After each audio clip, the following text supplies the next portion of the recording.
اگر ہم مسیح کی دلہن نہیں بنیں گے تو اس کی بادشاہی کا دیدار نہیں کر سکتے.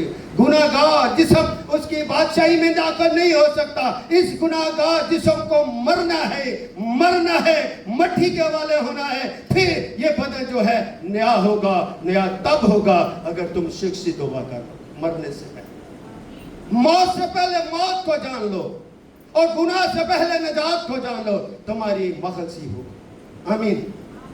ہم بغیر سوچے بغیر سمجھے ہم مخلصی پانا چاہتے, مگر خدا آپ کو عقل و دنا بنا کر تعلیم کلام سے آراستہ کر کے آپ کو اپنے خون میں ڈپ کرنا چاہتا ہے. آمین. اس لیے تم گناہ سے دھلے ہوئے ہو. تم نے اپنے جامع کے برے کے لہو سے کیا ہے دھو رکھے. سردار کاہن کے طور پر یسوع مسیح تمام زمانوں کے لیے انسانیت کے گناہوں کو مٹانے کے لیے کیا اپنے بدن کی قربانی دی. انسانیت کے جرمسی گناہوں کو مٹانے کے لیے اس نے کیا کیا, بدن کی قربانی دی. یہ بتا دیا, یہاں پر لفظ لکھا بدن کی قربانی. بدن قربان ہوتا, روح کبھی جو ہے قربان نہیں ہوتی. اس لیے یسوع مسیح صلیب پر آجے کیا تھے, بشر نظر آتے. اس کے بدن کی قربانی انسانی زندگیوں کے بدن کی کاملیت کے لیے دی گئی. اس کا خون پاک, اس کا بدن پاک, اس کا کلام پاک, اس کی باتیں پاک. جب اس کی ساری چیزیں پاک ہیں تو پھر ہم کیوں گناہ کار, کیوں ہم فضل کا تجربہ, فضل کی مشق نہیں کرتے. آئیے اپنی نافرمانیوں سے نکل کر خدا کے خیمہ اجتماع کے پاس آ جائیں اور خدا سے مانگے. خدا آپ کو دے گا. خدا مند آج اس کلام کے وسیلے سے آپ کی زندگی میں صبر, تحمل, امید اور جلال کو قائم کرے. اور خدا مند کے سب مل کر کہیں خدا مند تیرا شکر. سب کہیں خدا مند تیرا شکر. اپنا ہاتھ اٹھا کر اے خدا مند تیرا شکر ہو. سب کہیں آمین. خدا مند آج اس کلام کے وسیلے سے بڑی برکت دے. خدا مند آپ کے ساتھ.